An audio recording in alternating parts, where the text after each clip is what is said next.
stomach.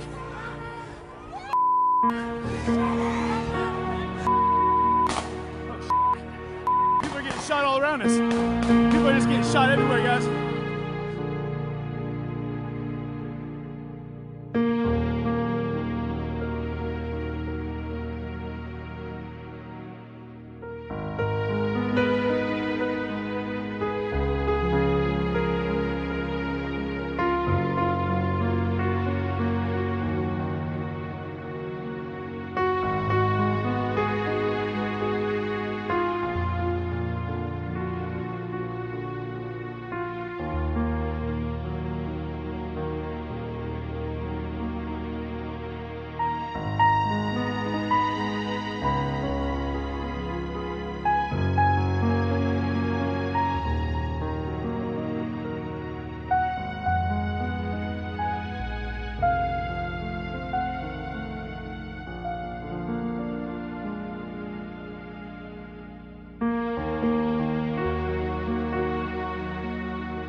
Yo, yo, yo, yo, yo.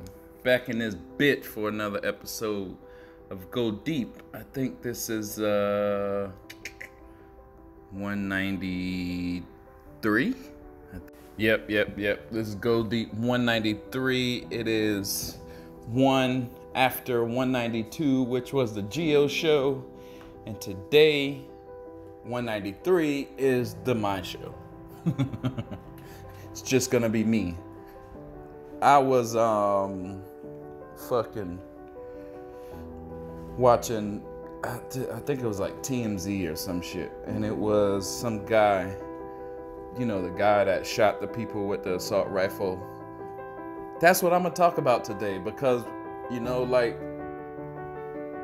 this Go Deep move, I mean, not Go Deep, this Snyder Cut movement is like a microcosm of the real world. And what we get out in front of, the real world seems like it picks it up 2 years later. So we need to get out in front of this. And that's what we're going to do today. And before any of that, you got to listen to some music, because you got to get in the zone. Get in the zone, translation is, because I'm getting some new listeners. I'm getting some white listeners, you know what I'm saying? So when I say get in the zone and listen to some music, usually I play chopped and screwed music. Sometimes I don't play chopped and screwed music. But if you're just a regular dude and you're not in the zone, that music doesn't affect you much. But if you go deep, you get you a blunt or a bowl or whatever you do, and you hit that bitch, then you let the music hit you, then you're gonna be in the zone. Now this whole podcast starts to feel a little bit better. That's just how it's done. I'm gonna make another nah, that's too much talking. Let's get into some music, then we get back and we'll interview myself. Your mom might show up too. Yeah, bitch. Yeah. This one right here is for my real street cats, you know what I'm saying? Not you fake ass, thug ass rappers, you know what I mean? Straight up. Yo, I bust shots, lock blocks with kids that push rocks. Hold Glocks, running spots for cheese like Fort Knox. Rhyme excellent, dealing with intelligence. Get money like embezzlement. Brilliant as the president, lot of dark comment. Inherited nature, Islamic. Stay loyal to my clan like Elijah Muhammad. That's a promise, creating in secrecy like a mason. Every time I touch a track, I swing my axe at Satan. Speed racing, through life, world class. Lie, let the text splash. My lyrics hard as brass, yo, I'm all-star. Check me in the source, y'all. 98 sports car, purchase me a sports bar. Then I run with smart men, accurate, sharpshooting marksmen. Running through New York, campaigning like Al Sharpton the Saint. My guns be black as Shabba Ranks. Computerized thugs dropping checks in the bank in this.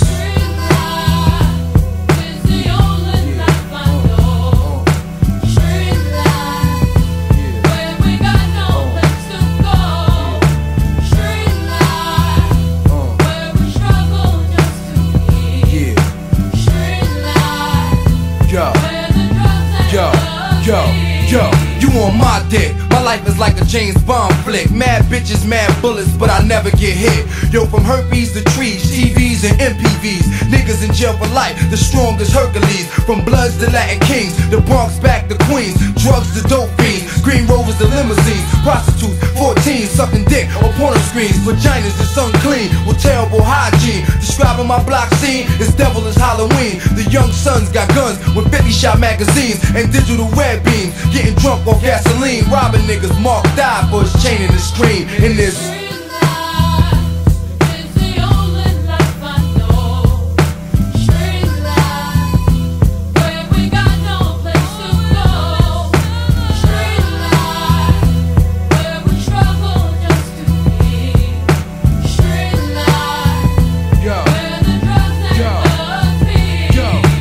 unstoppable. Rainbow garments stay tropical. Jewels stay rockable. Crystal clear optical. My niggas got bodies. Get watched like John Gotti in a mansion with a monk learning Wu-Tang karate. it's a fortress. Niggas can't afford this. My queens look gorgeous. I think eating swordfish, surrounded by 20 men, cold-blooded as an amphibian. In the bins, pumping trees straight from the Caribbean. It's dark, man. What?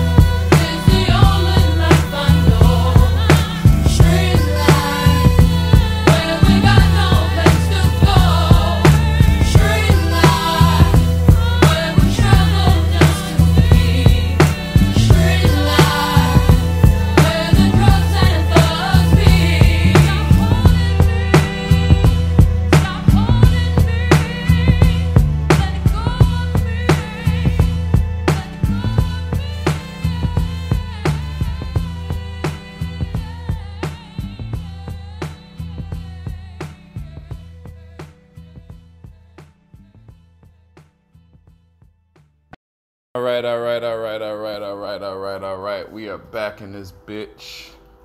Hope y'all like that music. I hope your weed making you feel lovely right now. I hope everything is just copacetic. So let's get into it. So we see, I guess, breaking news today. Some dude, I think it was like the Milwaukee protests. He goes in the street with some gun, like an AR. I didn't even really pay attention to what gun it was, but it was an assault rifle. Looks like the protest was about probably like a cop, you know what I'm saying, a cop. I don't know even what the protest is about. It's just some bullshit. But oh, damn, fucking TMZ commercials just be popping up. It scared the shit out of me. But so this guy, I guess he shot somebody or he did something, and you can hear some other guns shooting in the crowd also. But so he starts running away. Everybody start chasing him on both, like the other crew starts running after him. He got the guns. Then they jump on him, start hitting him from behind. They're like, get him. I don't know what he did. He probably did some fuck shit earlier. So they start trying to beat him up, but he was so weak, nobody tackled him. They just did like these little punches, but they should have tackled him, took him to the ground, taking the hand off the gun, whatever. But they didn't. Homeboy turned around. Nah, he not my homeboy. I shouldn't even call him that. This old fucking bitch ass dude turns around, starts shooting the fucking crowd of people who was coming to beat him up, right? Which is fucked up in itself. He not. So people get a bad image of America and they think we're all gun-toting dudes like that guy, and they think to defeat that they have to be just the extreme other side, like the Antifa white guys that was trying to beat him up. Because if you look at it, it was a lot of white guys punching at him. All right, so that's the play-by-play Cliff Notes version of what happened. So he ends up walking to the cops. Cops already pull up with SWAT trucks and go. They help the scene of the people that got shot. Some guy looked like he got shot in the chest. He probably gonna be dead because that was close range and that shit probably obliterated his insides. Somebody else looked like they got shot maybe in the shoulder or the chest. Another dude looked like he got shot in the leg. The first black dude that tried to jump on him, I saw him limping off. Looked like he got shot in the leg. All of them are idiots for even being out there. But why I say that, so we look at it like, what happened? Somebody's protesting police brutality, I think. Whatever these protests are about right now, they're usually triggered from police brutality. So a police probably shot somebody, which happened. A police recently shot some dude in the back, which was a fucked up situation. Dude, I don't know what he was doing. He looked like he was going to get something out the car or going to put something away in the car, but the cops shot him, and they should know how to take people down also without shooting people, which was some fuck shit. Blasted all over the news. it stirs up a riot, which is not, they call them a peaceful protest, but peaceful protest is just what they say is words of communication, because all of this is done by communication. What I'm doing right now, communicating to you through a podcast, is the same way they communicate to you through the news. So when the news comes on and shows you a scene of a cop shooting someone, that's shown to you only to incite you to be pissed off. That's the only reason it's shown to you, because thousands of people die every day. People die like every second in America, plus the world is so much bigger. But when it's shown to you, it's only shown to you to fuck you up, to incite some feelings inside of you. Like, take this in your life. If you loving your girlfriend, you having a great relationship and all this, that, or the other, and then one day, you know, someone gets into your ear and they tell you something about what they heard about your girlfriend, which now causes you to second guess her a little bit. Maybe, you know, if you trust that person, it may affect you even more.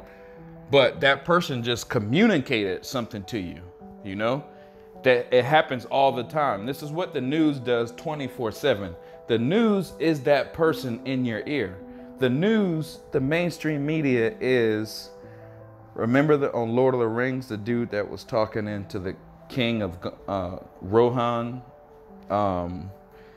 before Gandalf fixed the situation?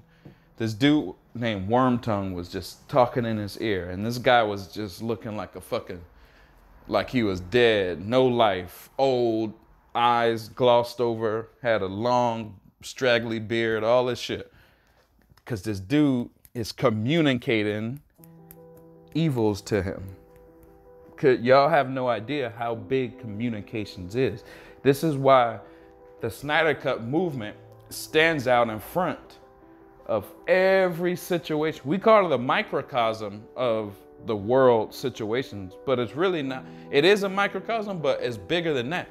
We're frontline soldiers of the whole world situation, and we don't even know it, because communications is the strongest technique used in this certain situation that we're dealing in. So, cop shoots someone dies, is blasted over the news media, mainstream media, non-stop, over and over and over. And all of it does, and then here's what they communicate to you. Oh, America, you know, they communicate that America is so fucked up. They communicate that America is just trash. And then you see it and you ingest that and you're like, damn, America sucks. Fuck America. And you go out and you want to do a protest. You want to do a peaceful protest, maybe, or some people might want to do a crazy protest. Who knows? But then the other guy on the other extreme of you is hearing this different news. He's probably listening to Fox, and they're telling him, oh, these people are taking over your country and blah, blah, blah, blah, blah. And they rallying up these guys. So one set comes out as a peaceful protest or Antifa or something, because they've been listening to CNN. They've been listening to CNN. Listen, the shows are called programs.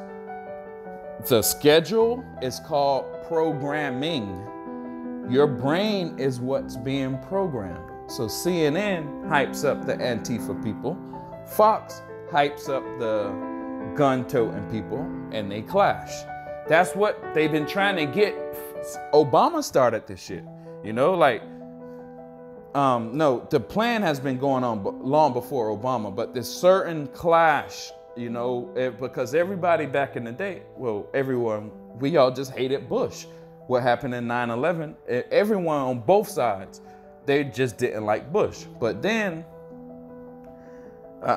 you know, Obama came in and he was like, oh, change, we're gonna change this shit, you know, change. And everyone thought a black guy was gonna do it because black people have been the ones that's usually been fucked up in America. So they were like, damn, a black guy is gonna come in and change the world. So Obama got on the news and made it look like he was the savior to the world. But if you looked at Obama really, you'd be like, yo, them boys trying to start a race riot. And everybody was like, nah, that ain't never gonna happen. And then you look at it like, no, look, every time something crazy about race goes up on TV, or guns, or police killings, or anything, the sales of AR rifles go through the fucking roof. The sale of guns go through the roof. Because everybody now think they got to protect themselves from getting shot, so they go buy bigger guns to do the shooting. But if nobody even listened to the news to think they're going to get shot in the first place, there would be no bigger guns to be needed.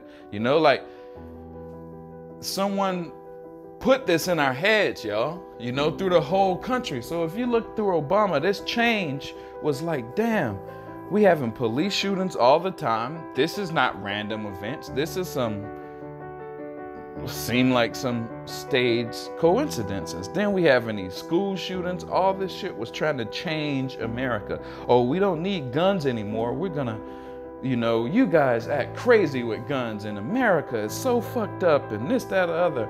And then we were like, yo, but these school shootings look a little weird or something. There was just something going on with all these shit. So then America started thinking about what they call false flags and shit like that. So then the false flags, you know, we started learning about that. But a lot of people been saying that, you know, after all these Obama smiles and basketball videos and all this shit, people were been saying, yo, they're trying to start a race war. So it's been going through the news. When we say they, we're talking about people on TV, because they are the one that gives us all the information. So we get all this information. Obama, in Charleston, I live in Charleston, South Carolina, and it was wild in Charleston. We had the 9 people in the church shot by a white guy, and his name was Dylan Roof. And then like a month before that, we had fucking a police shooting a guy named Walter Scott running away. This all happened at the same time. But then, see, people watch this on the TV, but they don't go deep to these situations. Like, if I go back to the guy who told you something about your girlfriend, who whispered something in your ear to make you not like her no more, he probably wants her. He has an agenda of why he told you that. Right? But we don't, the news has an agenda on why they're telling us this, but we don't even look that far. We just look like we watch it and be like, oh shit, that's fucked up. And then we go act on it. But we don't look at like, yo, why the fuck did you even just tell me that? I was chilling. I was having family day. I was doing it. My day was straight until you just told me about a cop shooting somebody or something bad happening or anything like that. And then they leave out, yo, 99 kids were just found sex trafficking in Washington, D.C. They don't say shit like that, but they pump this black and white drama over and over. Black first white, black first white. So I'm just telling you how like the puppet masters work. And Trump, you can even see Trump in there also, because he's just the extreme, or what they want to paint him as. I don't think Trump is this, but what the media paint him, he's just the extreme opposite to Obama. But they need that. They need the extremists to fucking have the fight. So Obama pump up the black guys, Trump pump up the white guys, meet in the middle. What's in the middle? The clash. That's what we seeing on TMC. But I'm not saying like Obama and Trump. It's deeper than that. We have to even look past the 2 presidents. We have to look past politicians. It's deeper than that. So what we're gonna look at today is what's called the Council of Foreign Relations. The Council of Foreign Relations has to deal with Exactly what you heard, foreign relations.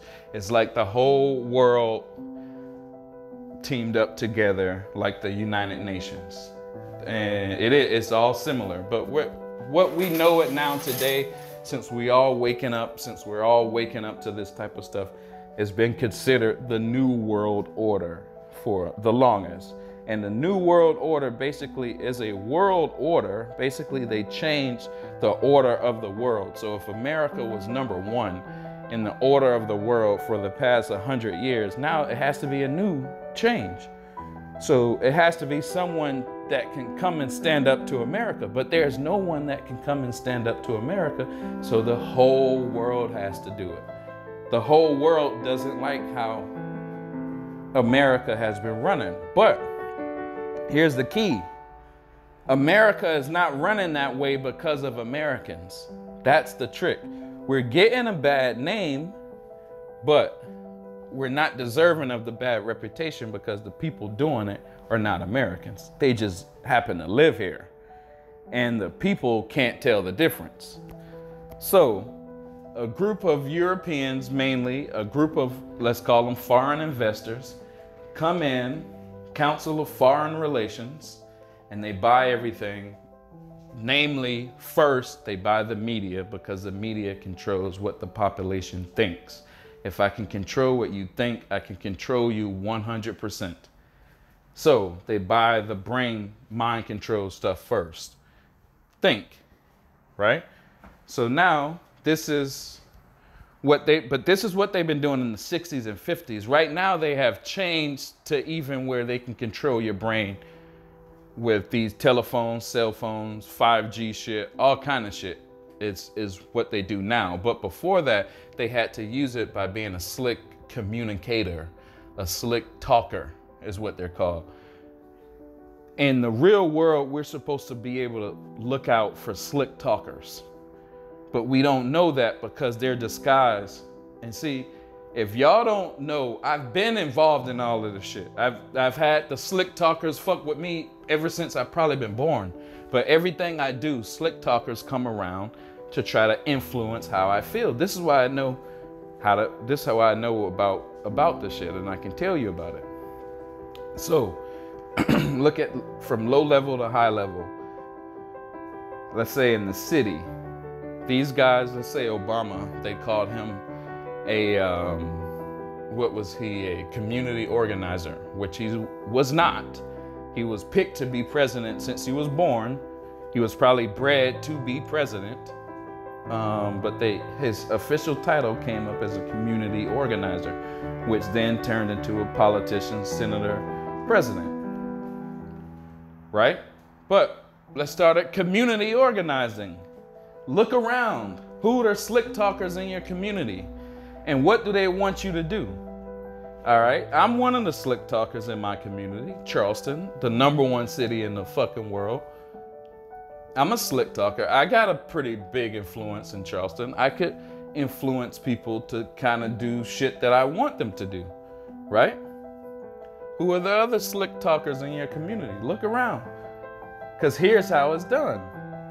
So the Council of Foreign Relations sends people in your community, especially if your community is popping or soon to be popping. So then they send people in your community. They learn who's the best communicators in that community. You think they're looking at you to see you, who's the biggest stars. Oh, I got a rap career, or oh, I got blogs, or oh, I do vlogs and I do podcasts and blah, blah, blah. Y'all think you're gonna be stars. No, they're looking at you to see who's the best communicators. Just like Black Panthers. They got inside of Black Panthers because Black Panthers could communicate to a lot of people whatever the fuck they wanted them to do, and a lot of people did it. They were good at communicating. And they were also college grads and all this shit like that. So, community organizing, what do? What does a community organizer do? Oh, a cop got shot. A cop shot somebody, blah, blah, blah. We need to go out and march, guys. Come on, guys. Because Y'all know me. I'm cool. I'm one of the cool people in the city. Y'all need to listen to me. Oh, yeah, you're right. She got a pretty big following because she be showing like naked pictures and shit. And so then now she's a fucking political voice also at the same time. So they're like, oh, yay, let's follow her. Great, guys, come on, let's go march. Everybody get your picket signs and this, that, and all this bullshit. And then they go march and they're like, yay, yay, yay, no more justice, no more. You know, the guy who's saying all this shit like a fucking Marine line cadence, he worked for the CFR, but you don't know that shit. You think he's just a regular dude in your community. No, he's organizing your community to do shit that they want him to do. You go talk to him. Yo, what's up, man? What's up with this rally? Tell me something about yourself. Who are you?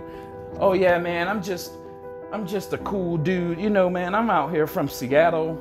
You know, I come to Charleston because I heard y'all got this thing going on and I want to help you guys out, you know?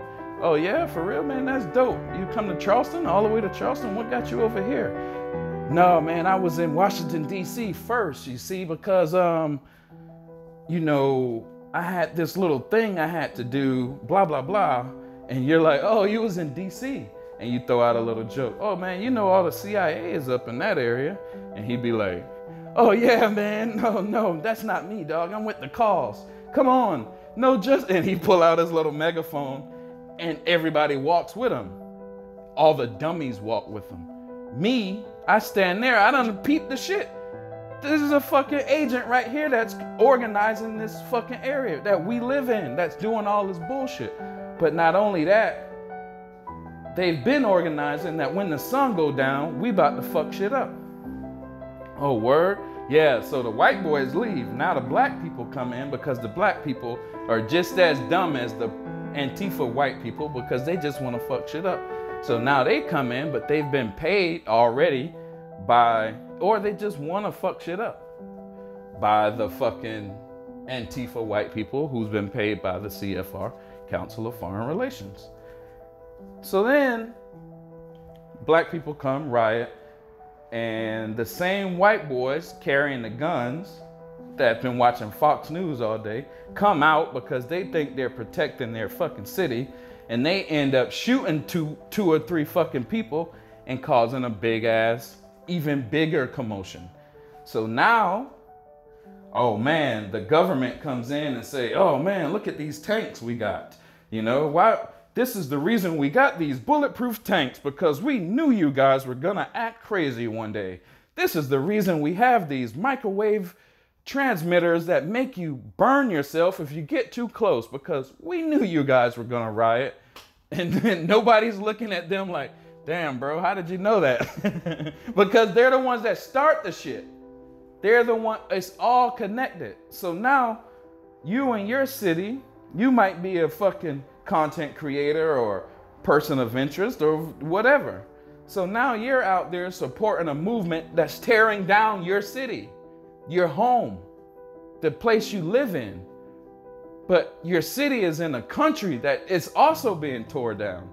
So now the whole country gets on lockdown. Oh shit, we in martial law. I can't believe this American government. Bitch, you should have said something 3 years ago when that shit was being planned. You should have said something 5 years ago when they first started looking like we were about to go to a race war, but you didn't. You talked some bullshit on social media for 5 years, and you called everybody a conspiracy theorist while you go watch Kim Kardashian. And then when now the shit's up in your face, you're all scared. Oh my God, martial law, and we got a curfew for COVID. I hate 2020. I hate America, bitch. You should have been talking like this in 2014, 2015, 2016, but you wasn't. So you are also the problem. But we still got to focus on the bigger problem, the media. That's who's telling us all this shit. So remember Batman Forever. I was just talking to Andy this morning about that. Remember Batman Forever, and the Riddler came in and he had the machine on the TV and it got everybody's soul, and that's really like how it goes on, because they hypnotize you with little bullshit, colors and flashes and shit.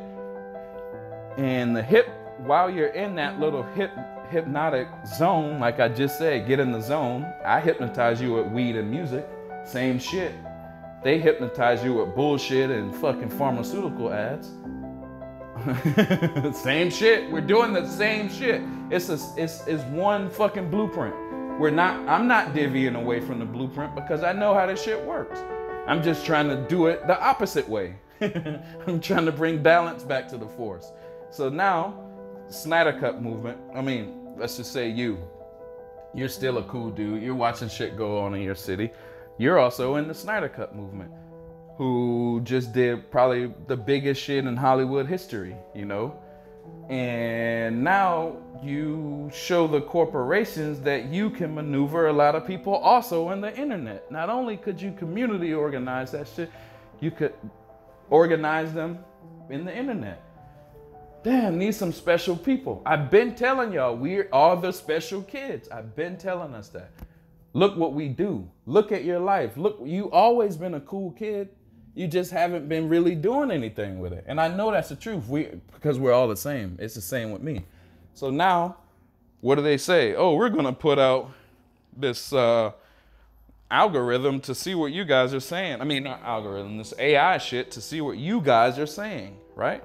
But look what they've been doing, bro. All this shit is they're just trying to figure out how good their programming works. So, if they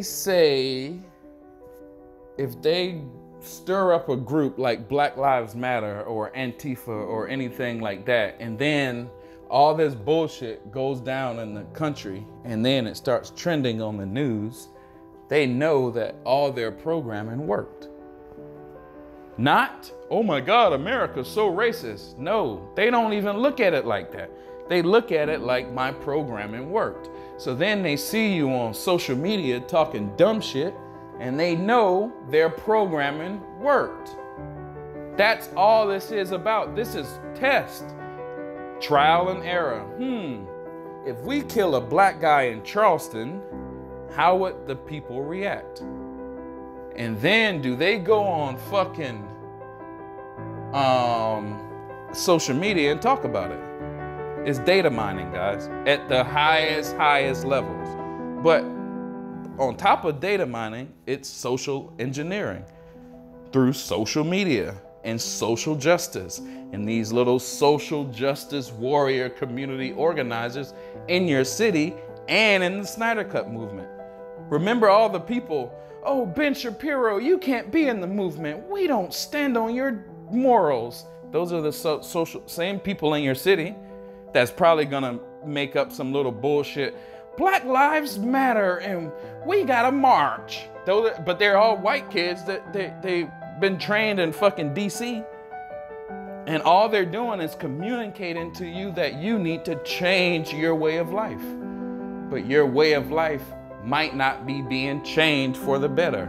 That's what all of this shit is about. All of Zack Snyder's movies is about this one thing.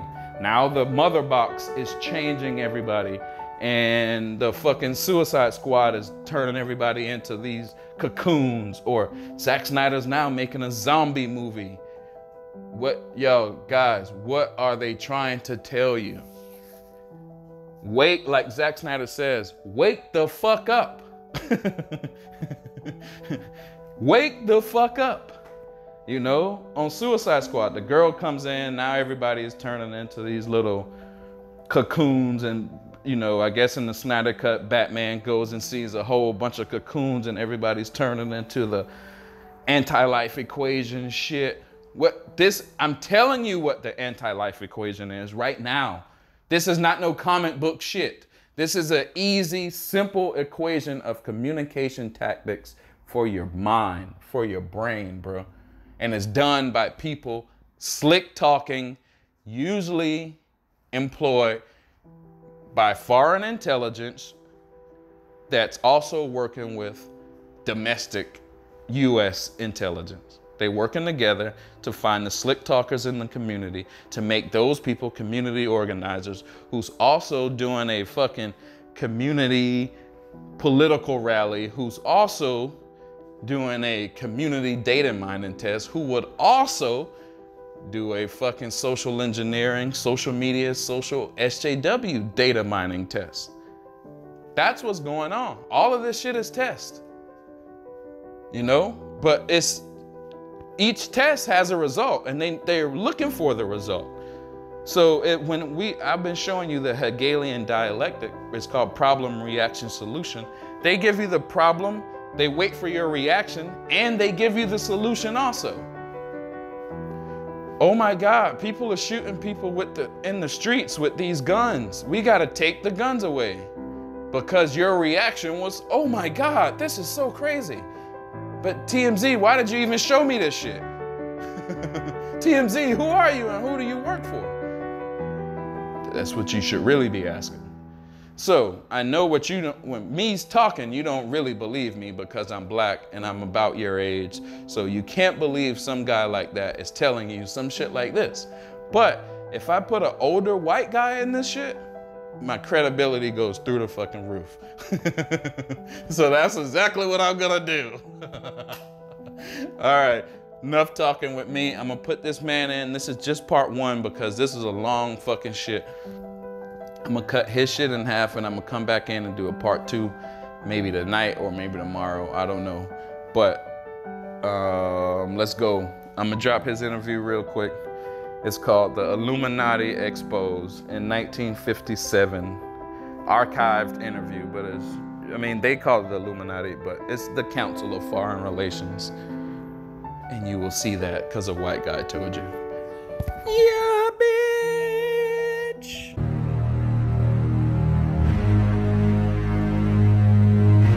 This satanic plot was launched back in the 1760s when it first came into existence under the name of the Illuminati. This Illuminati was organized by one Adam Weishaupt, born a Jew, who was converted to Catholicism and became a Catholic priest, and then, at the behest of the then newly organized House of Rothschild, defected and organized the Illuminati. Naturally, the Rothschilds financed that operation.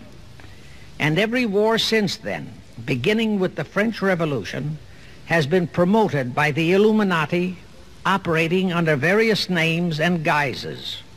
I say under various names and guises because after the Illuminati was exposed and became too notorious, Weishaupt and his co-conspirators began to operate under various other names. In the United States, immediately after World War I, they set up what they called the Council on Foreign Relations, commonly referred to as the CFR. And this CFR is actually the Illuminati in the United States. And its hierarchy, the masterminds in control of the CFR, to a very great extent, are the descendants of the original Illuminati conspirators. But to conceal that fact, most of them changed their original family names to American-sounding names. For example, the true name of the Dillons, Clarence and Douglas Dillon, once Secretary of the U.S. Treasury Department, is Lepowski. I'll come back to all this later. There is a similar establishment of the Illuminati in England, operating under the name of the British Institute of International Affairs. There are similar secret Illuminati organizations in France, Germany, and other nations operating under different names. And all these organizations, including the CFR, continuously set up numerous subsidiary or front organizations that are infiltrated into every phase of the various nations' affairs. But at all times, the operations of these organizations were and are masterminded and controlled by the internationalist bankers, who in turn were and are controlled by the Rothschilds. One branch of the Rothschild family had financed Napoleon. Another branch of the Rothschilds, both branches the real masterminds of the Illuminati, financed Britain, Germany, and the other nations in the Napoleonic Wars. Immediately after the Napoleonic Wars, the Illuminati assumed that all the nations were so destitute and so weary of wars that they'd be glad for any solution. So the Rothschild stooges set up what they called the Congress in Vienna, and at that meeting they tried to create the first League of Nations, their first attempted one world government, on the theory that all the crowned heads of the European governments were so deeply in debt to them that they would willingly or unwillingly serve as their stooges. But the Tsar of Russia caught the stench of the plot and completely torpedoed it. The enraged Nathan Rothschild, then the head of that dynasty, vowed that someday he or his descendants would destroy the Tsar and his entire family. And his descendants did accomplish that very threat in 1917. At this point, bear in mind that the Illuminati was not set up to operate on a short-range basis. Normally, a conspirator of any type enters into a conspiracy with the expectation of achieving his objective during his own lifetime. But that was not the case with the Illuminati. True, they hoped to accomplish their objective during their lifetime. But, paraphrasing The Show Must Go On, the Illuminati operates on the very long-range basis. Whether it will take scores of years or even centuries, they have dedicated their descendants to keep the plot boiling until they hope the conspiracy is achieved. Now let's go back to the birth of the Illuminati. Adam Law, teaching in Ingolstadt University when he defected from Christianity to embrace the Luciferian conspiracy. It was in 1770 that the professional moneylenders, the then recently organized House of Rothschild, retained him to revise and modernize the age-old protocols of Zionism, which from the outset was designed to give the synagogue of Satan, so named by Jesus Christ, ultimate world domination, so they could impose the Luciferian ideology upon what would remain of the human race after the final social cataclysm by use of satanic despotism. Weishaupt completed his task May 1st, 1776. Now you know why May 1 is the great day with all communist nations to this very day. That was the day, May 1, 1776, that Weishaupt completed his plan and officially organized the Illuminati to put the plan into execution. That plan required the destruction of all existing governments and religions. That objective was to be reached by dividing the masses of people whom he, Weishaupt, termed Goyim, or human cattle, into opposing camps in ever-increasing numbers on political, social, economic, and other issues, the very conditions we have in our country today. The opposing sides were then to be armed and incidents provided which would cause them to fight and weaken themselves and gradually destroy national governments and religious institutions. Again, I say, the very conditions in the world today. Now, just why did the conspirators choose the word Illuminati for their satanic organization? Weishaupt himself said that the word is derived from Lucifer and means holders of the light, using the lie that his objective was to bring about a one-world government to enable those with mental ability to govern the world and prevent all wars in the future. In short, using the word peace on earth as his bait, exactly as that same bait, peace, was used by the 1945 conspirators to foist the United Nations on us. Weishaupt, financed, I repeat, by the Rothschilds, recruited some 2,000 paid followers. These included the most intelligent men in the fields of arts and letters, education, the sciences, finance, and industry. He then established lodges of the Grand Orient, Masonic lodges, to be their secret headquarters. And I again repeat that in all of this, he was acting under orders from the House of Rothschild.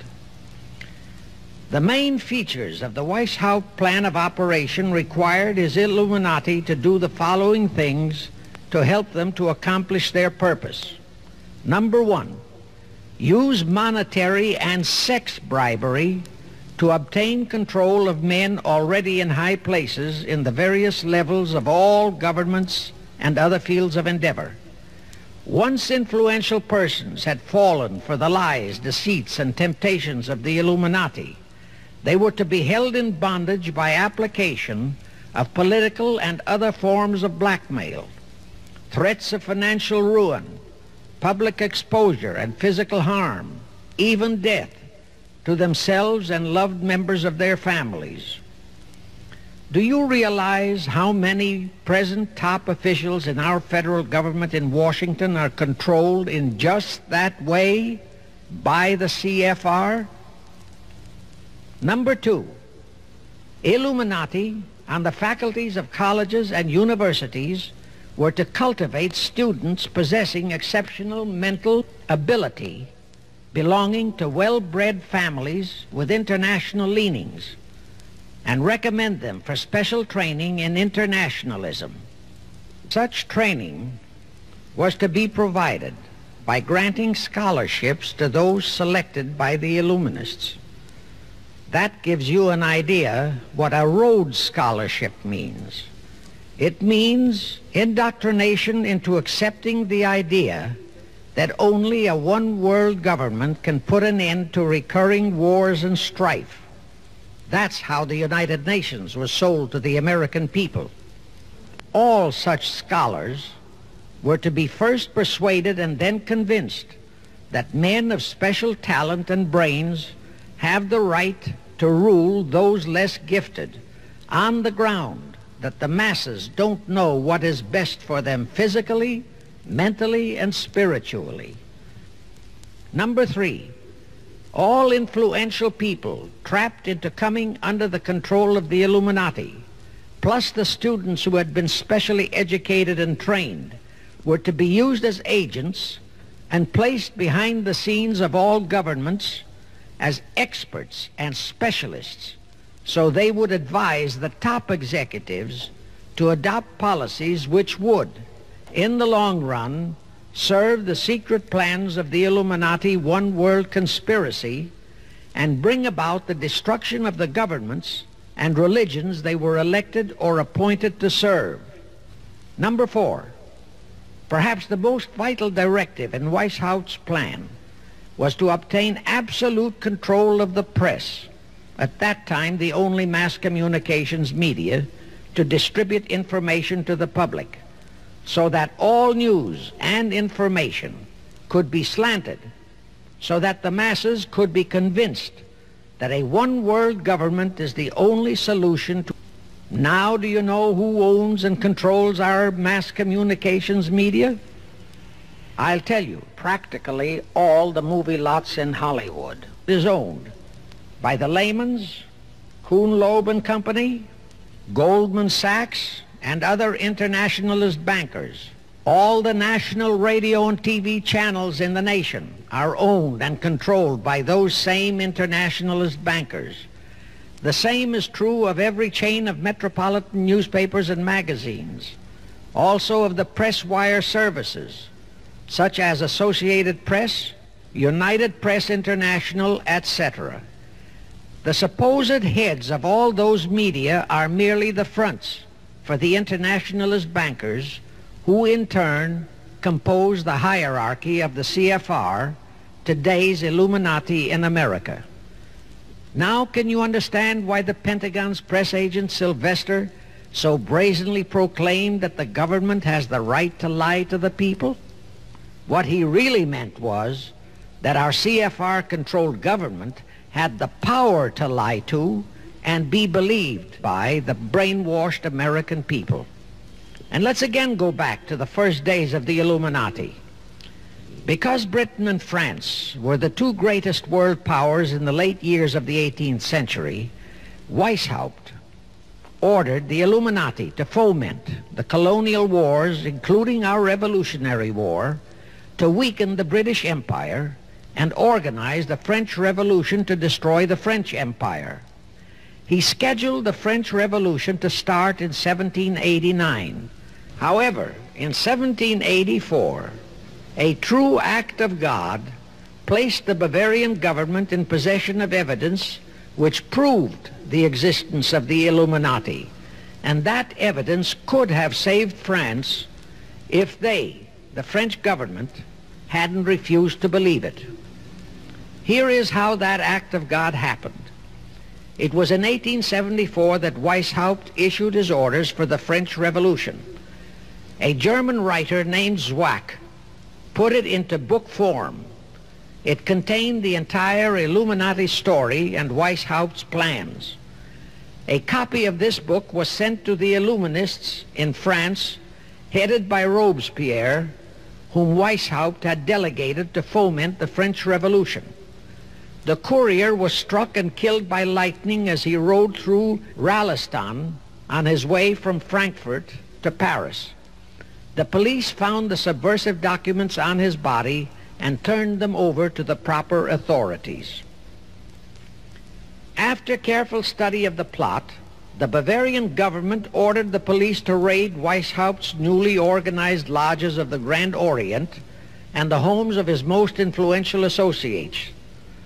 All additional evidence thus discovered convinced the authorities the documents were genuine copies of the conspiracy by which the Illuminati planned to use wars and revolutions to bring about the establishment of a one-world government, the powers of which they, headed by the Rothschilds, intended to usurp as soon as it was established, exactly in line with the United Nations plot of today.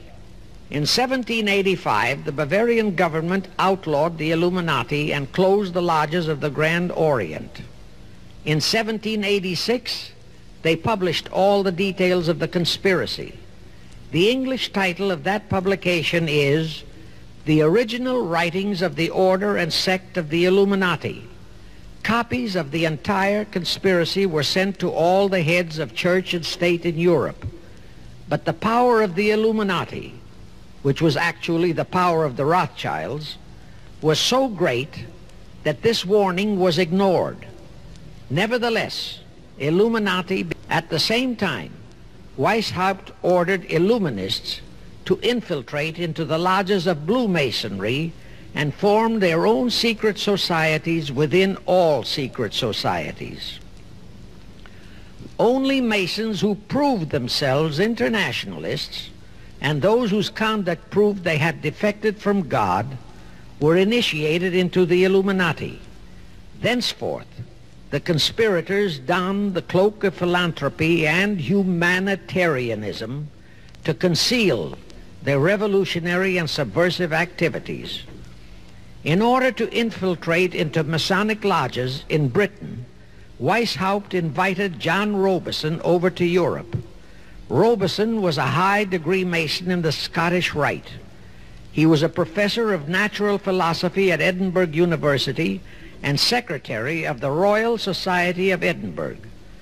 Robison did not fall for the lie that the objective of the Illuminati was to create a benevolent dictatorship, but he kept his reactions to himself so well that he was entrusted with a copy of Weishaupt's revised conspiracy for study and safekeeping. Anyway, because the heads of state and church in France were deluded into ignoring the warnings given them, the revolution broke out in 1789 as scheduled by Weishaupt. In order to alert other governments to their danger, in 1798 Robison published a book entitled Proof of a Conspiracy to Destroy All Governments and Religions. But his warnings were ignored, exactly as our American people have been ignoring all warnings about the United Nations and the Council on Foreign Relations, the CFR. Now here is something that will stun and very likely outrage many who hear this. But there is documentary proof that our own Thomas Jefferson and Alexander Hamilton became students of Weishaupt's. Jefferson was one of Weishaupt's strongest defenders when he was outlawed by his government. And it was Jefferson who infiltrated the Illuminati into the then newly organized lodges of the Scottish Rite in New England. Here is the proof. In 1789, John Robeson warned all Masonic leaders in America that the Illuminati had infiltrated into their lodges. And on July 19, 1789, David Papin, president of Harvard University, issued the same warning to the graduating class and lectured them on the influence Illuminism was acquiring on American politics and religion. And to top it off, John Quincy Adams, who had organized the New England Masonic lodges, issued his warnings.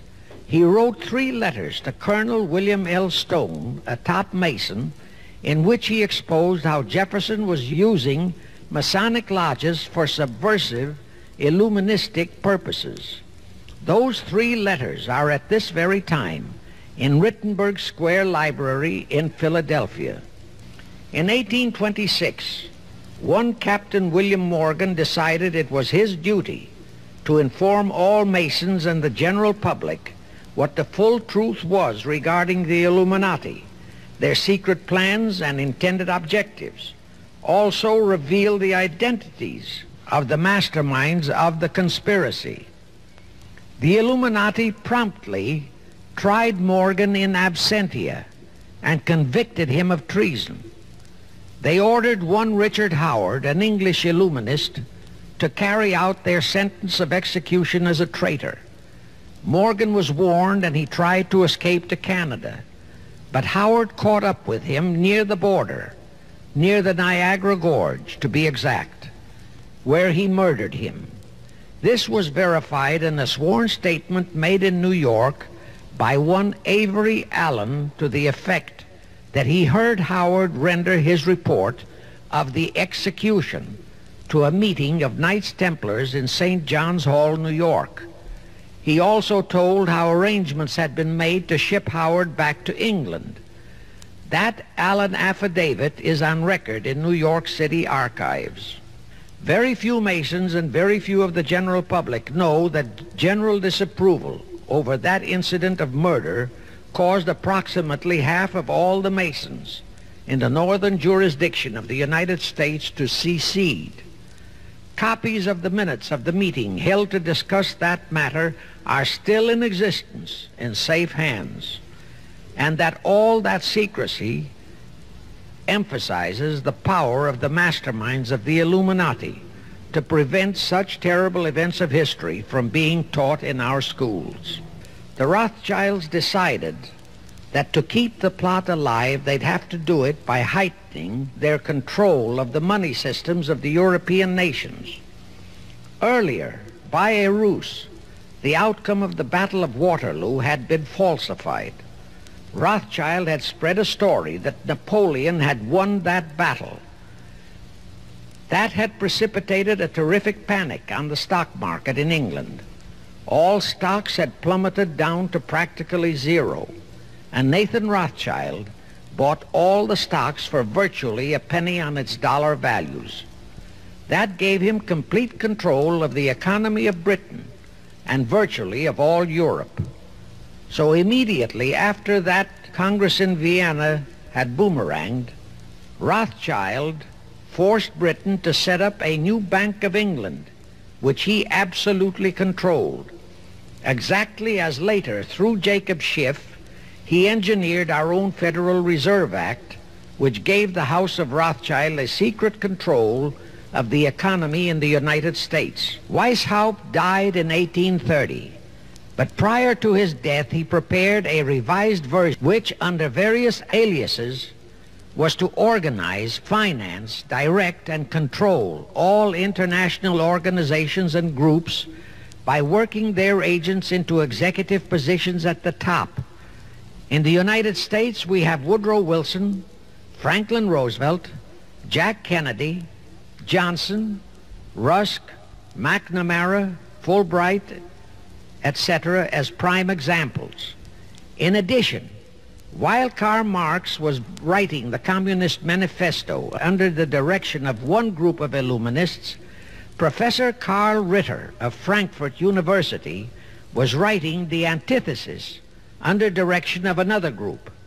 The idea was that those who direct the overall conspiracy could use the differences in those two so-called ideologies to enable them to divide larger and larger members of the human race into opposing camps so that they could be armed and then brainwashed into fighting and destroying each other, and particularly to destroy all political and religious institutions.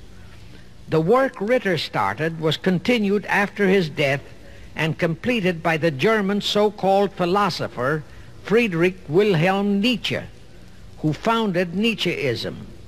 This Nietzscheism was later developed into fascism and then into Nazism, and was used to foment World Wars I and II.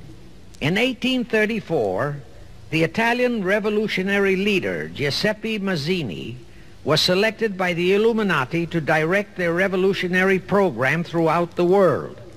He served in that capacity until he died in 1872. But some years before he died, Mazzini had enticed an American general named Albert Pike into the Illuminati.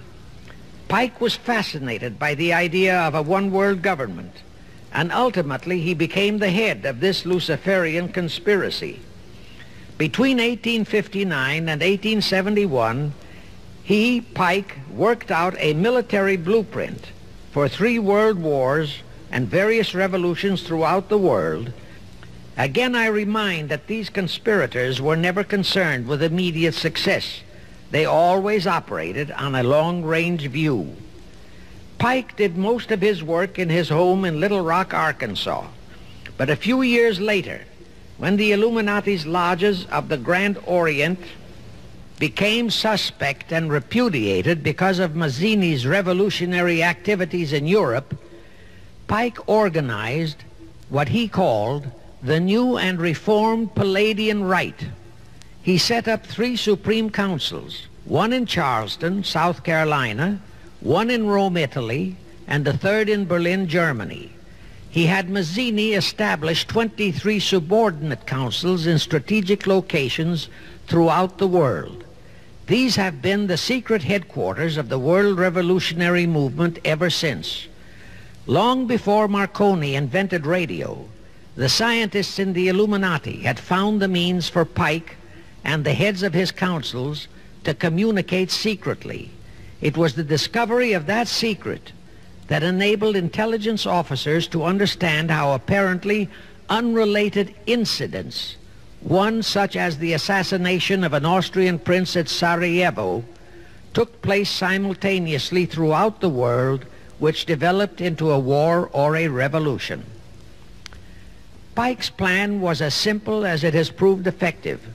It called for communism, Nazism, political Zionism, and other international movements be organized and used to foment 3 global world wars and at least 2 major revolutions. The First World War was to be fought so as to enable the Illuminati to destroy Tsarism in Russia, as vowed by Rothschild after the Tsar had torpedoed his scheme at the Congress in Vienna, and to transform Russia into a stronghold of atheistic communism. The differences stirred up by agents of the Illuminati between the British and German empires were to be used to foment this war. After the war would be ended, communism was to be built up and used to destroy other governments and weaken religions. World War II, when and if necessary, was to be fomented by using the controversies between fascists and political Zionists. And here let it be noted that Hitler was financed by Krupp, the Warburgs, the Rothschilds, and other internationalist bankers. and that the slaughter of the supposed 600,000 Jews by Hitler didn't bother the Jewish internationalist bankers at all. That slaughter was necessary in order to create worldwide hatred of the German people and thus bring about the war against them. In short, this Second World War was to be fought to destroy Nazism and to increase the power of political Zionism so that the State of Israel could be established in Palestine. As we know now, Roosevelt, Churchill, and Stalin put that exact policy into effect, and Truman, Eisenhower, Kennedy, and Johnson continued that same exact policy. World War III is to be fomented by using the so-called controversies the agents of the Illuminati, operating under whatever new name, are now stirring up between the political Zionists and the leaders of the Muslim world. That war is to be directed in such a manner that all of Islam and political Zionism, Israel, will destroy each other, while at the same time the remaining nations, once more divided on this issue, will be forced to fight themselves into a state of complete exhaustion, physically, mentally, spiritually, and economically. Now, can any thinking person doubt that the intrigue now going on in the Near, Middle, and Far East is designed to accomplish that satanic objective? Pike himself foretold all this in a statement he made to Mazzini on August 15, 1871. Pike stated, "Those who will inspire to undisputed world domination will provoke the greatest social cataclysm the world has ever known." Quoting his own words, taken from the letter he wrote to Mazzini, and which letter is now catalogued in the British Museum in London, England, he said, "We shall unleash the nihilists and the atheists, and we shall provoke a great social cataclysm which in all its horror will show clearly to all nations the effect of absolute atheism, the origin of savagery and of most bloody turmoil. Then everywhere the people forced to defend themselves against the world minority of revolutionaries will exterminate those destroyers of civilization, and the multitudes disillusioned with Christianity, whose deistic spirits will be from that moment on without direction and leadership, and anxious for an ideal but without knowledge where to send its adoration, will receive the true light through the universally out into public view, a manifestation which will result from a general reactionary movement which will follow the destruction of Christianity and atheism, both conquered and exterminated at the same time." When Mazzini died in 1872, Pike made another Italian revolutionary leader named Adrian Lemmy his successor. Lemmy, in turn, was succeeded by Lenin and Trotsky, then by Stalin. The revolutionary activities of all those men were financed by British, French, German, and American international bankers, all of them dominated by the House of Rothschild. We are supposed to believe that the international bankers of today, like the money changers of Christ's day, are only the tools or agents of the great conspiracy, but actually they are the masterminds behind all of it. While the general public has been brainwashed by all the mass communications media, the actual fact is that both British and American intelligence officers have authentic documentary evidence that international liberals operating through their international banking houses, particularly the House of Rothschild, have financed both sides in every war and revolution since 1776. Those who today comprise the conspiracy, the CFR in the United States, direct our governments, whom they hold in usury through such methods as the Federal Reserve System in America, to fight wars such as Vietnam, created by the United Nations, so as to further Pike's Illuminati plans to bring the world to that stage of the conspiracy The headquarters of the great conspiracy in the late 1700s was in Frankfurt, Germany, where the House of Rothschild had been established by Mayer Anschelm, who adopted the Rothschild name and linked together other international financiers who had literally sold their souls to the devil. After the Bavarian government's exposure in 1786, the conspirators moved their headquarters to Switzerland, then to London. Since World War II, after Jacob Schiff, the Rothschild's boy in America, died, the headquarters of the American branch has been in the Harold Pratt Building, New York, and the Rockefellers, originally protégés of Schiff, have taken over the manipulation of finances in America for the Illuminati. In the final phases of the conspiracy, the one world government will consist of the king dictator, head of the United Nations, the CFR, and a few billionaires, economists, and scientists who have proved their devotion to the great conspiracy. All others are to be integrated into a vast conglomeration of mongrelized humanity, actually slaves. Now let me show you how our federal government and the American people have been sucked into the one world takeover plot of the Illuminati great conspiracy. And always bear in mind that the United Nations was created to become the housing for that one world so-called liberal conspiracy. The real foundations of the plot for the takeover of the United States were laid during the period of our Civil War. Not that Weishaupt and the earlier masterminds had ever overlooked the New World. As I have previously indicated, Weishaupt had his agents planted over here as far back as the Revolutionary War. But George Washington was more than a match for them. It was during the Civil War that the conspirators launched their first concrete efforts. We know that Judah Benjamin, chief advisor of Jefferson Davis, was a Rothschild agent. We also know that there were Rothschild agents planted in Abraham Lincoln's cabinet who tried to sell him into a financial dealing with the House of Rothschild.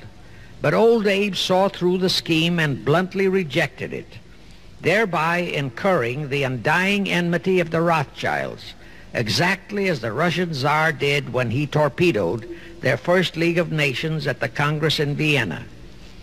Investigation of the assassination of Lincoln revealed that the assassin, Booth, was a member of a secret conspiratorial group. Because there were a number of highly important government officials involved, the name of the group was never revealed, and it became a mystery, exactly as the assassination of Jack Kennedy still is a mystery. The ending of the Civil War destroyed, temporarily, all chances of the House of Rothschild to get a clutch on our money system, such as they had acquired in Britain and other nations in Europe. I say temporarily because the Rothschilds and the masterminds of the conspiracy never quit. So they had to start from scratch, but they lost no time in getting started. Shortly after the Civil War, a young immigrant who called himself Jacob H. Schiff arrived in New York. Jacob was a young man with a mission for the House of Rothschild. Jacob, Germany. I won't go deeply into his background. The important point is that Rothschild recognized in him not only a potential money wizard, but more important, he also saw the latent Machiavellian qualities in Jacob that could, as it did, make him an invaluable functionary in the great one-world conspiracy. After a comparatively brief training period in the Rothschilds' London bank, Jacob left for America with instructions to buy into a banking house, which was to be the springboard to acquire control of the money system of the United States. Actually, Jacob came here to carry out 4 specific assignments. Number 1, and most important, was to acquire control of America's money system. Number 2, find desirable men who, for a price, would be willing to serve as stooges for the great conspiracy and promote them into high places in our federal government, our Congress, in the U.S. Supreme Court, and all federal agencies. Number 3, create minority group strife throughout the nations, particularly between whites and blacks. Number 4, create a movement to destroy religion in the United States, but Christianity to be the chief target. Now, the vast majority of the American people think that the Federal Reserve System is a United States government-owned agency. That is positively false. All of the stock of the Federal Reserve banks is owned by the member banks, and the heads of the member banks are all members of the hierarchy of the great Illuminati conspiracy known today as the CFR. The details of that act of treason in which many traitorous so-called Americans participated are far too long for this recording. Now, if you think that those aliens and their by accident of birth American co-conspirators would be content with just the control of our money system, you're in for another very sad shock. The Federal Reserve System gave the conspirators complete control of our money system, but it in no way touched the earnings of the people, because the Constitution positively forbids what is now known as the 20% withholding tax. But the Illuminati blueprint for one world enslavement called for the confiscation of all private property and control of individual earning powers. This, and Karl Marx stressed that feature in his blueprint, had to be accomplished by a progressive graduated income tax. As I stated, such a tax could not lawfully be imposed upon the American people. It is succinctly and expressly forbidden by our Constitution. Thus, only an amendment to the Constitution could give the federal government such confiscatory powers.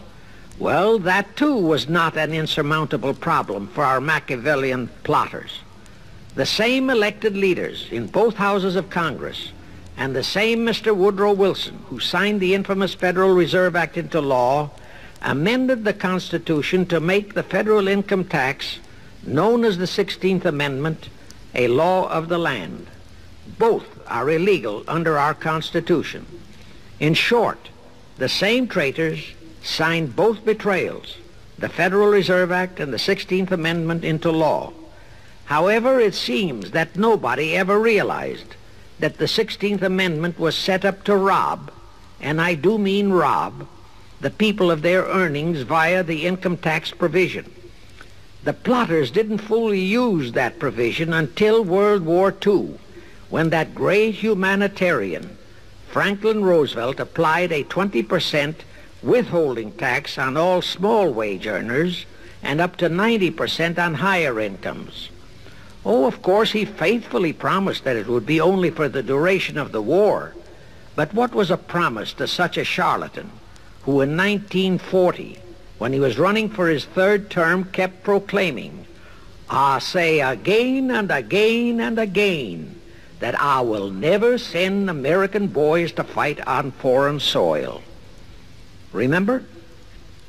He was proclaiming that even as he was already preparing to plunge us into World War II by enticing the Japanese into that sneak attack on Pearl Harbor to furnish him with his excuse.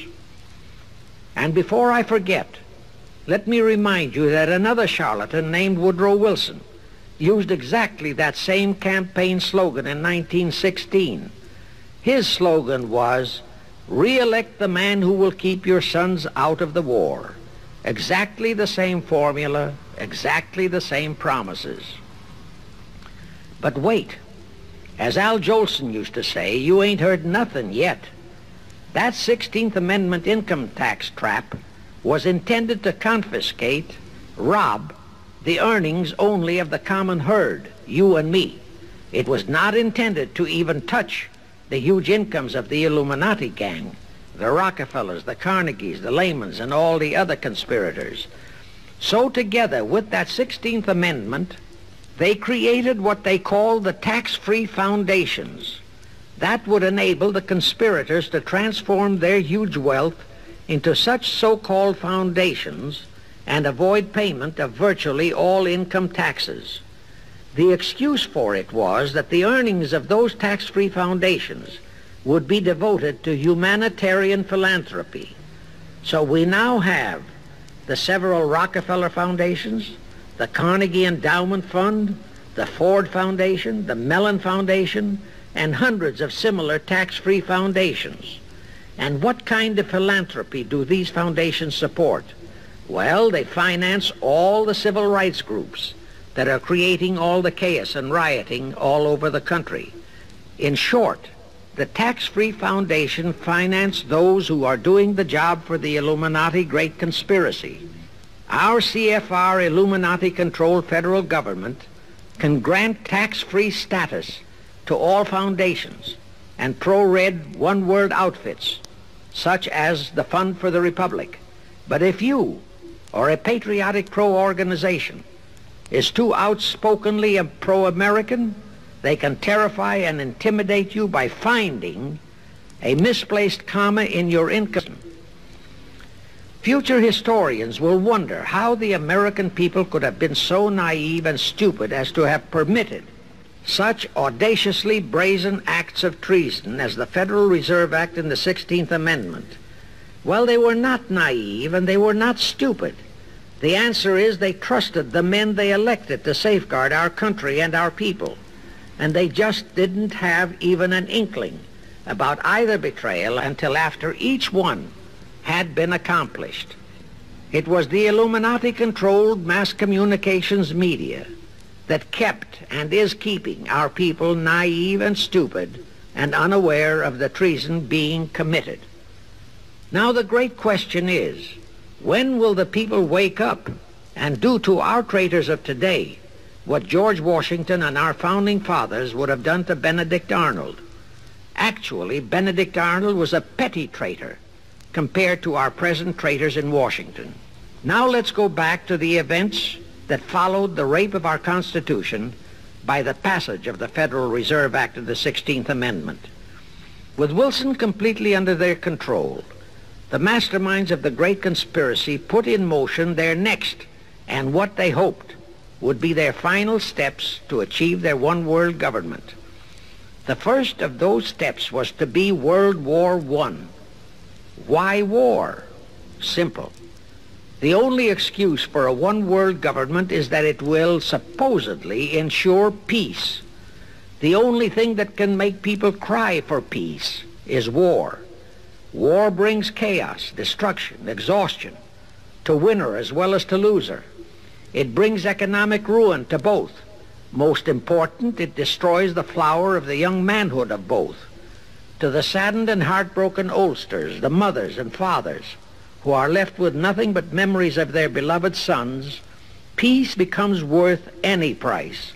And that is the emotion upon which the conspirators depend for the success of their satanic plot.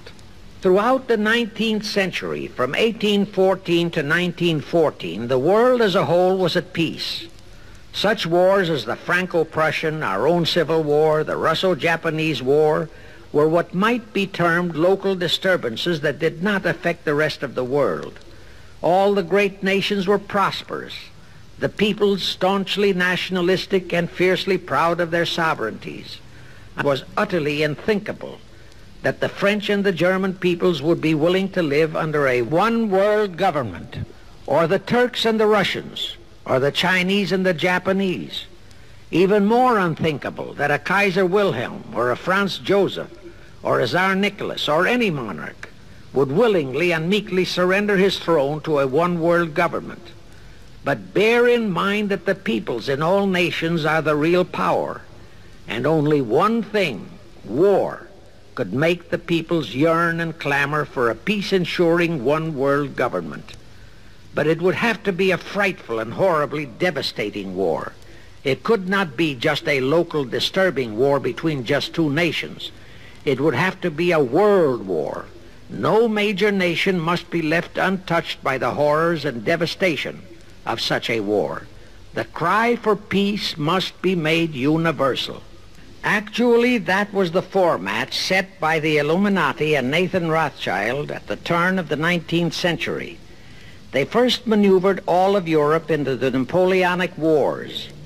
Then the Congress in Vienna, which they, and particularly Rothschild, planned to transform into a League of Nations, which was to have been the housing for their one world government, exactly as the present United Nations was set up to be the housing for the forthcoming, God forbid, one world government. Anyway, that was the format the House of Rothschild and Jacob Schiff decided to employ to achieve their objective in 1914. Of course, they knew that that same format had failed in 1814, but they theorized that was only because the Tsar of Russia had torpedoed that scheme. Well, the present 1914 conspirators would eliminate that 1814 fly in the ointment.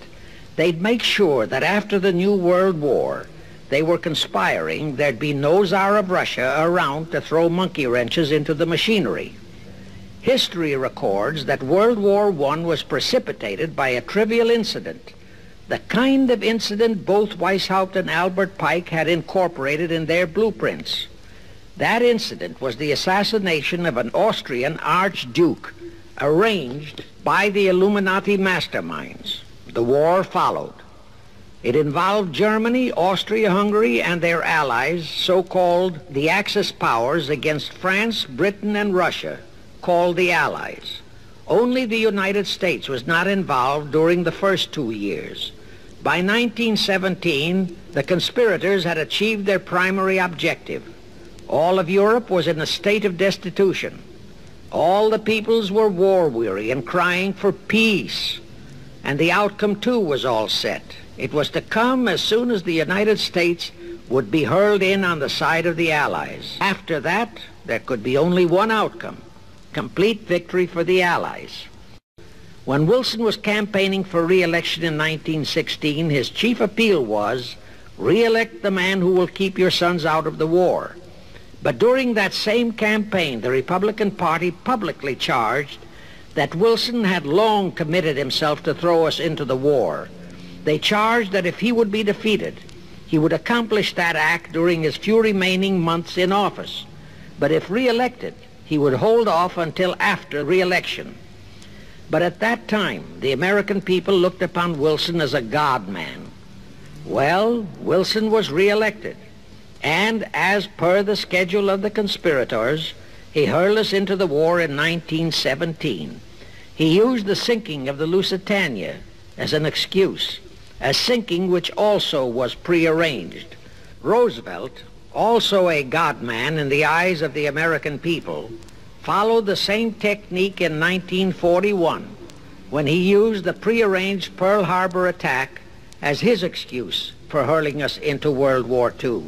Now, exactly as the conspirators planned, victory for the Allies would eliminate all the monarchs of the defeated nations and leave all their peoples leaderless, confused, bewildered, and perfectly conditioned for the one world government the great conspiracy intended would follow. But there still would be an obstacle, the same obstacle that had balked the Illuminati and Rothschild at that Congress in Vienna peace gathering after the Napoleonic Wars. Russia would be on the winning side this time, as it was in 1814. Therefore, the Tsar would be securely on his throne. Here it is pertinent to note that Russia, under the Tsarist regime, had been the one country in which the Illuminati had never made any headway, nor had the Rothschilds ever been able to infiltrate their banking interests. Thus, a winning Tsar would be more difficult than ever to cope with. Even if he could be enticed into a so-called League of Nations, it was a foregone conclusion that he would never, but never go for a one-world government. So even before the outbreak of World War I, the conspirators had a plan in the making to carry out Nathan Rothschild's vow of 1814 to destroy the Tsar and also murder all possible royal heirs to the throne. And it would have to be done before the close of the war, and the Russian Bolsheviki were to be their instruments in this particular plot. From the turn of the century, The chiefs of the Bolsheviki were Nikolai Lenin, Leon Trotsky, and later Joseph Stalin. Of course, those were not their true family names. Prior to the outbreak of the war, Lenin headquartered in Paris. After the outbreak, Switzerland became his haven. Trotsky's headquarters were on the Lower East Side in New York, largely the habitat of Russian Jewish refugees. Both Lenin and Trotsky were similarly bewhiskered and unkempt. In those days, that was the badge of Bolshevism. Both lived well, yet neither had a regular occupation. Neither had any visible means of support, yet both always had plenty of money. All those mysteries were solved in 1917. Right from the outset of the war, strange and mysterious goings-on were taking place in New York. Night after night, Trotsky darted furtively in and out of Jacob Schiff's palatial mansion. And in the dead of those same nights, there were gatherings of hoodlums of New York's Lower East Side, all of them Russian refugees, at Trotsky's headquarters, and all were going through some mysterious sort of training process. But it was all shrouded in mystery. Nobody talked, although it did leak out that Schiff was financing all of Trotsky's activities. Then suddenly Trotsky vanished. So did approximately 300 of his trained hoodlums. Actually, they were on the high seas in a Schiff-chartered ship bound for a rendezvous with Lenin and his gang in Switzerland. And on that ship was $20 million in gold. The $20 million Schiff provided to finance the Bolsheviki takeover of Russia. In anticipation, men of the very highest places in the world were to be guests at that party. Among them were the mysterious Colonel Edward Mandel House, Woodrow Wilson's mentor and palsy-walsy, and more important, Schiff's special and confidential messenger. Another of the expectant guests was Warburg of the Warburg banking clan in Germany, who were financing the Kaiser, and whom the Kaiser had rewarded by making him chief of the secret police of Germany. In addition, there were the Rothschilds of London and Paris, also Litvinov, Kaganovich, Stalin, who was then head of a train and bank-robbing gang of bandits. He was known as the Jesse James of the Urals. And here I must remind that England and France were then long in war with Germany, and that on February 3, 1917, Wilson had broken off all diplomatic relations with Germany. Therefore, Warburg, Colonel House, the Rothschild, and all those others were enemies. But of course, Switzerland was neutral ground where enemies could meet and be friends, especially if they had some scheme in common. That Lenin party was very nearly wrecked by an unforeseen incident. The Schiff-chartered ship on its way to Switzerland was intercepted and taken into custody by a British warship. But Schiff quickly rushed orders to Wilson to order the British to release the ship intact with the Trotsky hoodlums and the gold. Wilson obeyed. He warned the British that if they refused to release the ship, the United States would not enter the war in April as he had faithfully promised a year earlier. The British heeded the warning. Trotsky arrived in Switzerland, and the Lenin party went off as scheduled. But they still faced what ordinarily would have been the insurmountable obstacle of getting the Lenin-Trotsky band of terrorists across the border into Russia. Well, that's where Brother Warburg, chief of the German secret police, came in. He loaded all those thugs into sealed freight cars and made all the necessary arrangement for their secret entry into Russia. The rest is history. The revolution in Russia took place, and all members of the royal Romanov family were murdered. Now, my chief objective is to establish beyond even a remote doubt that communism, so-called, is an integral part of the Illuminati's great conspiracy for the enslavement of the entire world. That communism, so-called, is merely their weapon and bogeyman word to terrify the peoples of the whole world, and that the conquest of Russia and the creation of communism was in great part organized by Schiff and the other international bankers right in our own city of New York. Charlie Knickerbocker, a Hearst newspaper columnist, published an interview with John Schiff, grandson of Jacob, in which young Schiff confirmed the entire story and named the figure old Jacob contributed, $20 million. If anybody still has even a remote doubt that the entire menace of communism was created by the masterminds of the great conspiracy right in our own city of New York, I will cite the following historical fact. All records show that when Lenin and Trotsky engineered the capture of Russia, they operated as heads of the Bolsheviki Party. Now, Bolshevism is a purely Russian word. The masterminds realized that Bolshevism could never be sold as an ideology to any but the Russian people. So in April 1918, Jacob Schiff dispatched Colonel House to Moscow with orders to Lenin, Trotsky, and Stalin to change the name of their regime to the Communist Party and to adopt the Karl Marx Manifesto as the constitution of the Communist Party. Lenin, Trotsky, and Stalin obeyed. And that year of 1918 was when the Communist Party and the menace of communism came into being. All this is confirmed in Webster's Collegiate Dictionary, 5th edition. In short, communism was created by the capitalists. Thus, until November 11, 1918, the entire fiendish plan of the conspirators worked perfectly. All the great nations, including the United States, were war-weary, devastated, mourning their dead. Peace was the great universal desire. Thus, when it was proposed by Wilson to set up a League of Nations to ensure peace, all the great nations, with no Russian czar to stand in their way, jumped on that bandwagon without even stopping to read the fine print in that insurance, and his co-conspirators least expected would balk. And that was their one fatal mistake in that early plot. You see, when Schiff planted Woodrow Wilson in the White House, the conspirators assumed that they had the United States in the proverbial bag. Wilson had been perfectly built up as a great humanitarian. He supposedly became established as a God-man with the American people. There was every reason for the conspirators to have believed that he would easily hornswoggle Congress into buying the League of Nations sight unseen, exactly as the Congress of 1945 bought the United Nations sight unseen. But there was one man in the Senate in 1918 who saw through that scheme just as the Russian Tsar did in 1814. He was a man of great political stature, almost as great as that of Teddy Roosevelt, and fully as astute.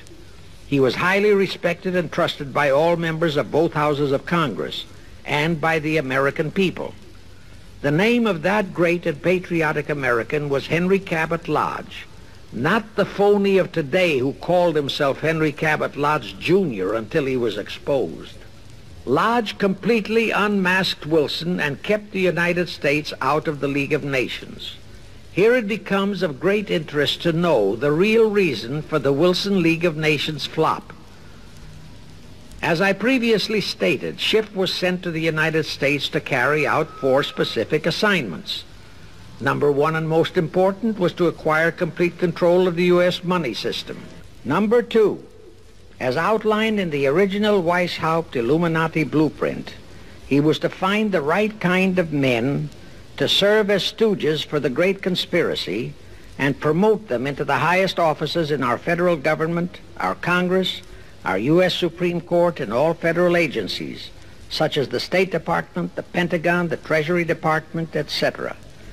Number 3, destroy the unity of the American people by creating minority group strife throughout the nation, especially between the whites and blacks as outlined in Israel Cohen's book. Number 4, create a movement to destroy religion in the United States with Christianity to be the chief target or victim. In addition, he was strongly reminded of the imperative directive in the Illuminati blueprint to achieve full control of all mass communications media, to be used to brainwash the people into believing and accepting all of the maneuverings of the great conspiracy.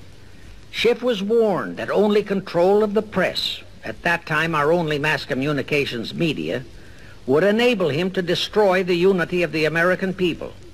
Now then, Schiff and his co-conspirators did set up the NAACP, the National Association for the Advancement of the Colored People, in 1909. And in 1913 he set up the Anti-Defamation League of the B'nai B'rith. Both were to create the necessary strife. But in the early years, the ADL operated very timidly, perhaps for fear of a pogrom-like action by an aroused and enraged American people. In addition, he, Schiff, was busy developing and infiltrating the Stooges to serve in all high places in our Washington government and in the job of acquiring control of our money system and the creation of the 16th Amendment.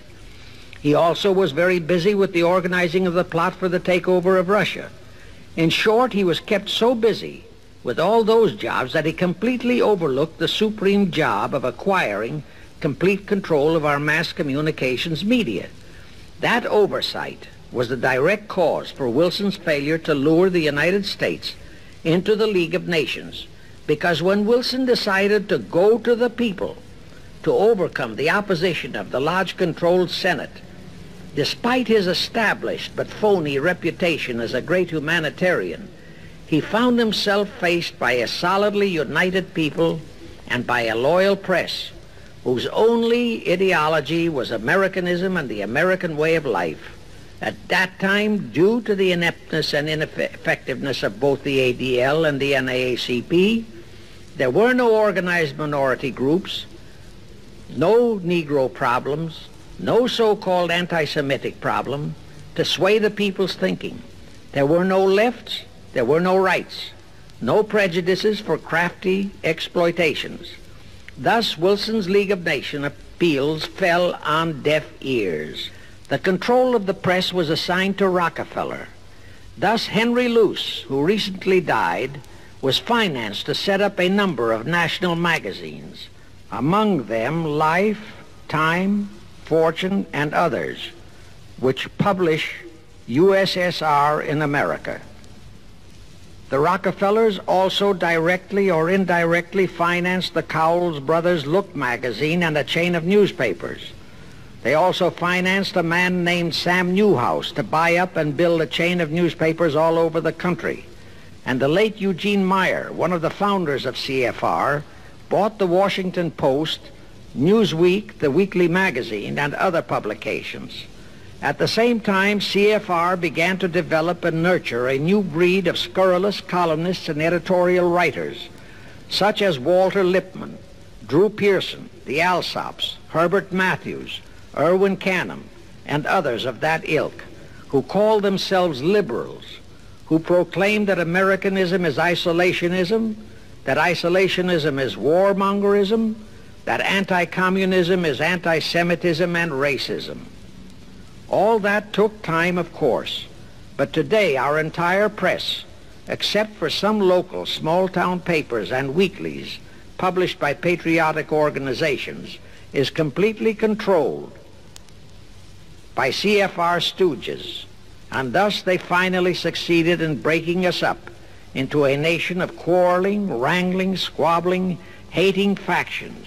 Now, if you still wonder about the slanted news and outright lies you read in your paper, you have the answer.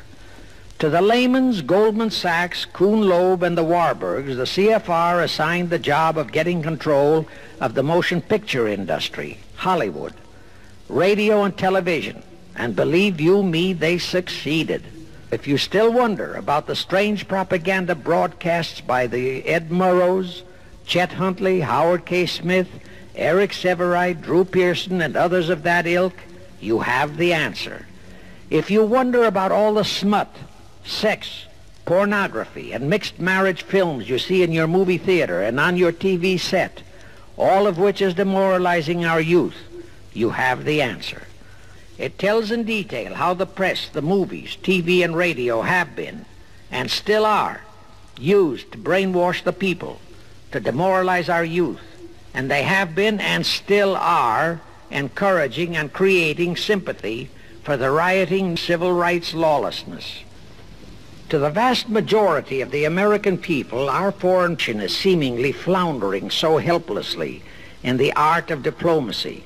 We can't understand why our leaders are seemingly so confused and bewildered in all their dealings. Now I have one more vital message to deliver.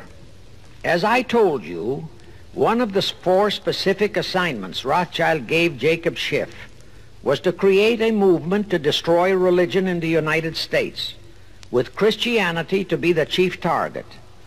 For a very obvious reason, the Anti-Defamation League wouldn't dare to attempt it, because such an attempt could create the most terrible bloodbath in the history of the world, not only for the ADL and the conspirators, but for the millions of innocent Jews. Schiff turned that job over to Rockefeller for another specific reason. The destruction of Christianity could be accomplished only by those who are entrusted to preserve it, by the pastors, the men of the cloth. As a starter, John D. Rockefeller picked up a young so-called Christian minister by the name of Dr. Harry F. Ward, Reverend Ward, if you please. At that time, he was teaching religion at the Union Theological Seminary. Rockefeller found a very willing Judas in this reverend. Thereupon, in 1907, he financed him to set up the Methodist Foundation of Social Service. And Ward's job was to teach bright young men to become so-called ministers of Christ and to place them as pastors of churches. While teaching them to become ministers, the Reverend Ward also taught them how to very subtly and craftily preach to their congregations that the entire story of Christ is a myth, to cast doubts on the divinity of Christ, to cast doubts about the Virgin Mary. In short, to cast doubts on Christianity as a whole. It was not to be a direct attack, but much of it by crafty insinuation that was to be applied in particular to the youth in the Sunday schools. Remember Lenin's statement, "Give me just one generation of youth and I'll transform the whole world." Then, in 1908, the Methodist Foundation of Social Service, which incidentally was America's first Communist Front organization, changed its name to the Federal Council of Churches. By 1950, the Federal Council of Churches was becoming very suspect. So in 1950, they changed the name to the National Council of Churches. Do I have to tell you more about how this National Council of Churches is deliberately destroying faith in Christianity? I don't think so. But this I will tell you. If you are a member of any congregation whose pastor and church are members of this Judas organization, your contributions are helping the Illuminati's plot to destroy religion and your faith in God and Jesus Christ. Thus you are deliberately delivering your children to be indoctrinated with disbelief in God and church, and which can easily transform them into atheists. Find out immediately if your church is a member of the National Council of Churches, and for the love of God and your children, if it is, withdraw from it at once. However, let me warn you, that same destroy religion process has been infiltrated into other denominations. But of course, there are many individual churches and pastors who are honest and sincere. Find one such for yourself and for your children.